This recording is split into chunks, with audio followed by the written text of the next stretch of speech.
एक साधारण परिवार में पैदा हुआ। सब लोग जिंदगी में अपनी नौकरी वोकरी करने आते हैं। मैंने भी दिल्ली में नौकरी की, अच्छी बुरी छोटी बड़ी।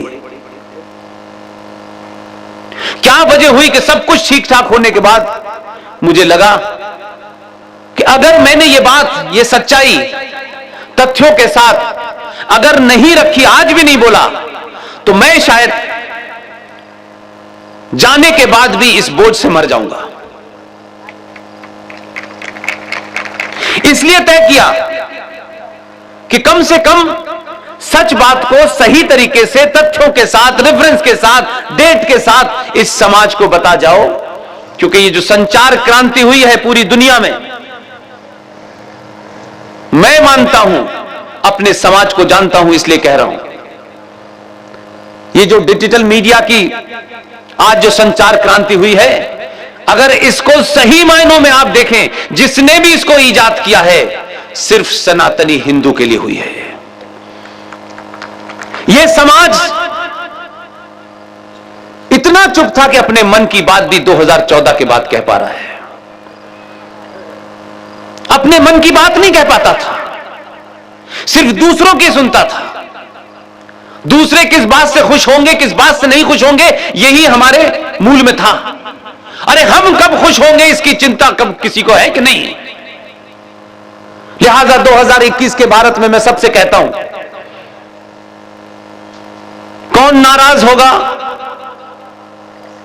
कौन आपसे बातचीत करना बंद कर देगा,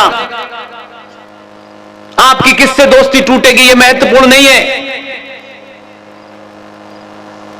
आपने दूसरों के लिए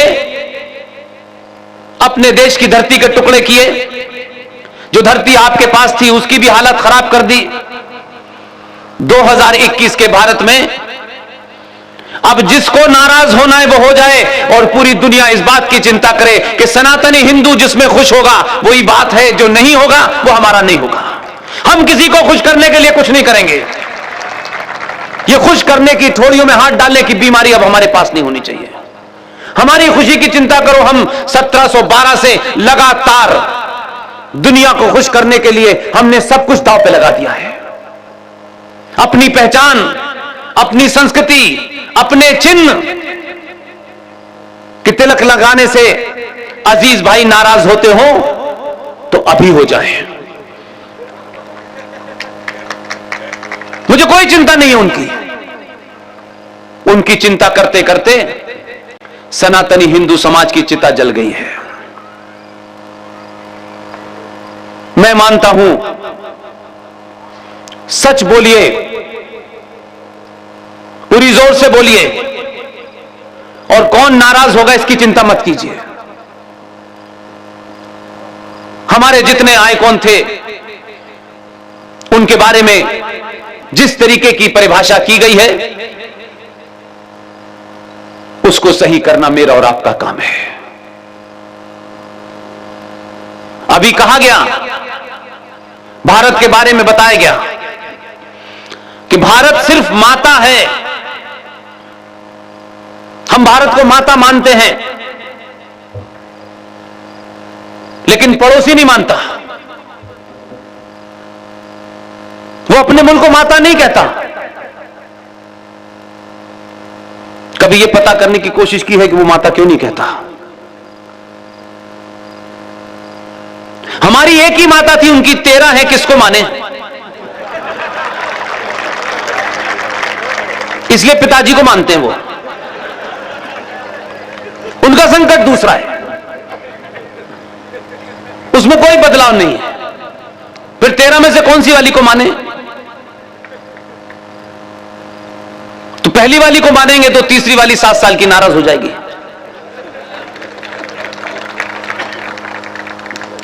मेरा सिर्फ आप सबसे निवेदन है कि जो चुनौतियां हैं उसको सीधे तौर पर समाज को कन्फ्रंट करना पड़ेगा। कोई एमपी, कोई सरकार, कोई पार्टी कन्फ्रंट नहीं करेगी। हजारों कानून आपने बनवाए इस देश में, क्या कानून से ये देश चल रहा है? अगर कानून से चल रहा होता तो जम्मू कश्मीर में सेना पे जो पत्थर मार रहे थे, जो सेना पे पीछे से गोली चला रहे थे, उनके मानवाधिकार की चिंता सुप्रीम कोर्ट को है। लेकिन दिल्ली से 40 किलोमीटर दूर कोई एक साधु या संत, वो अच्छा था बुरा था इसमें मेरा कोई रुचि नहीं है, उसके आश्रम खाली कराने का आदेश हुआ कि यह आश्रम खाली कराओ। उस आश्रम के अंदर लोगों के हाथ में डंडे तक नहीं थे। लोकतंत्र में पुलिस के सामने उन्होंने रोकने की पुलिस को कोशिश की। न पत्थर थे, न डंडा था, न बंदूक थी। दिल्ली से 40 किलोमीटर दूर एसपी सिटी आदेश देता है शूट एट साइट का। 35 लोगों को गोली से मार दिया जाता है। सुप्रीम कोर्ट को वहां मानवाधिकार की चिंता नहीं होती, इसलिए कि आप इस देश की व्यवस्था में बैठे हुए गद्दारों को कभी सरेआम शेम नहीं करते। एक कमजोर समाज गिनती में कितनी भी ताकतवर हो, अगर वो डरपोक है, कायर है, लालची है, तो सत्ताएं उसकी आस्थाओं के अंदर किस तरीके से एंटर करती हैं, इसका जीता जागता एक ही उदाहरण है कि शबरीमला, जहां परंपरा हजारों साल के बाद वो बनी, उसके साइंटिफिक कारण थे, लेकिन काले कोट वालों को लगता है